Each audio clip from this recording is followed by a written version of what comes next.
To discuss this case, we're joined now by Professor David Jones, the director of the Anscombe Bioethics Center in England, and Alex Schadenberg, executive director of the Euthanasia Prevention Coalition in Ontario, Canada. Gentlemen, thank you so much for joining us.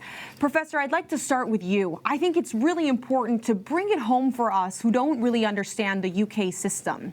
What allows this trust to do what it does, and how does the trust work?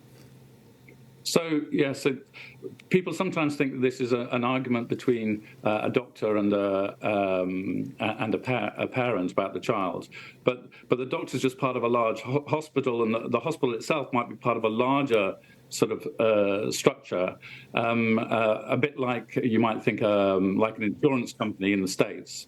And so you have this very large organization, and it's that organization that's making the decisions. It's the trust manager that's making the decisions. And if it goes to court, really the trust holds all the cards. They have much better resources. They have full-time lawyers, and they control how much medical information the parents get. And unfortunately, that means there's almost an incentive for the trust, if there is a disagreement, to go to court, because the trust thinks that it's likely to win if it goes to court. Whereas if they have to argue it out with the parents, it might take longer, and they just want to have a quick decision. And it seems that the trust acts as if these children had no parents at all. Alex, talk to us about the situation in Canada. Is this similar as well there, with the issue of parents not really having access to the care of their children or those decisions? Well, there's some similarities in the fact that we have a universal healthcare system. So once again, you'd be dealing in a similar case with a hospital, which has massive resources. The other thing that makes it very interesting is these are rare type of court cases. So therefore, you're dealing with the hospitals being able to hire lawyers who this is all they do, whereas families are really, hiring lawyers who have really very little experience in this area.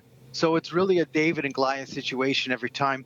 We have had some similar cases in Ontario, such as we had the Baby Joseph case a few years ago, which was very similar to these cases, and a little bit different, though, with the result. Nonetheless, this is a universal problem.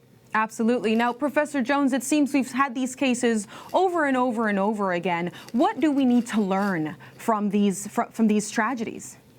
Well, I think that in England the law needs to change, and there's a palliative care doctor who's also a member of the House of Lords, our upper chamber, and she introduced an amendment to the law, which I think would have been really helpful. And what it would have done is it would have just slowed the process down and required the trust to do various things before it went to court, including sharing information with the parents, including allowing other doctors to have information about about treatment, and the trust would have to show that there was actually harm involved if they went with what the parents wanted to do. At the moment, it's simply, if there's a dispute, you can go to court, and as soon as you get to court, then the judge just makes an independent decision. So what we need to do in England, I think, is we need to look at the law. Right, and that's the Charlie Gard Law. Well, how then is this case, though, different? Was it different? Depressingly, not very different. I mean, I think we haven't learned. I mean, we should have learned from Charlie Gard, and we should have learned from Alfie Evans and from Alta Fixler and from Pippa Knight. I mean, we've had these cases over and over. Sometimes, as with Charlie Gard, sometimes there's a novel therapy that you might want to try. Other times, it's not really about an alternative therapy. You just want to have more time and see how the child, whether she gets better, whether she gets worse, just to see how things would go naturally without thinking, well, let's withdraw treatment and then we know how things will go. Right, for parents to really be able to have that in their hands. Alex, you've seen a troubling conflation of the issue of euthanasia with these cases, and I say troubling because it means that the public is missing something very important about the role of powerful governments or powerful institutions here. Clarify that for us, please. Well, these cases are very upsetting and emotional, but they're not euthanasia when you actually withdraw treatment from someone and they die a natural death. Because euthanasia is actually about doing an action to cause death or a specific omission, which would be like a basic care, such as dehydrating someone to death or something like that, which would be the intention to cause death. In this case, the child died a natural death, even though the circumstances, of course, are the issue at hand. And that there's a difference. There's a clear difference between killing and letting die. And this is where we see that clear difference in these cases. Not to say that what happened to the baby was, in my opinion, acceptable, but it's not euthanasia. Right. It's the denial of life-saving treatment and the removal of life-sustaining care. Both very, very important who makes differences. The decision? Because the judge has made the decision that the parents did not have the right to move the child to another hospital. In this case, of course, out of the country, it would have been in Rome.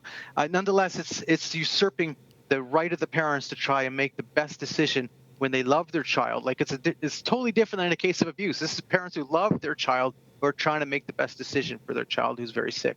Absolutely. Well, the idea of traveling, though, Professor Jones, is something that I'd love for you to kind of wrap up for us. You can travel anywhere you want to end your life. You can go have a customized experience in a pod, but you can't leave for life-saving treatment. Where is the logic in that?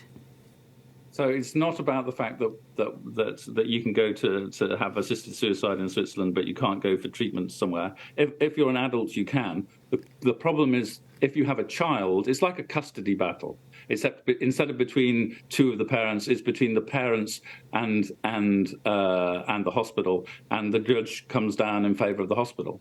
So the judge decides what the judge thinks is the best for the child, and then that's the decision. What it should be is, are the parents being reasonable? Are they harming the child? If they're not obviously harming the child, then it should remain in their hands, and that's not where we are with the law in England at the moment. And it's a scary influence that it might have on the rest of the world. Last question for you, Alex, just to wrap up.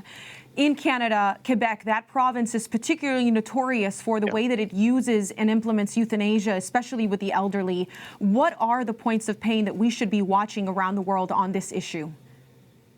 Well, in Canada, when we removed the terminal illness requirement, now, first of all, obviously, I'm opposed to killing people, so I'm opposed to all euthanasia. But when it went totally crazy is when we removed the terminal illness requirement.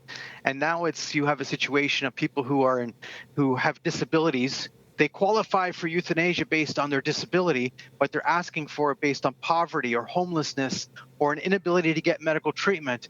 And there's many other, social reasons why they're asking to die. So you see now that Quebec has become the highest euthanasia rate in the world, and it's gone really out of control. I'm very concerned because we're very early into this in Canada. It was only legalized in 2016. What I can say to the world is don't legalize euthanasia.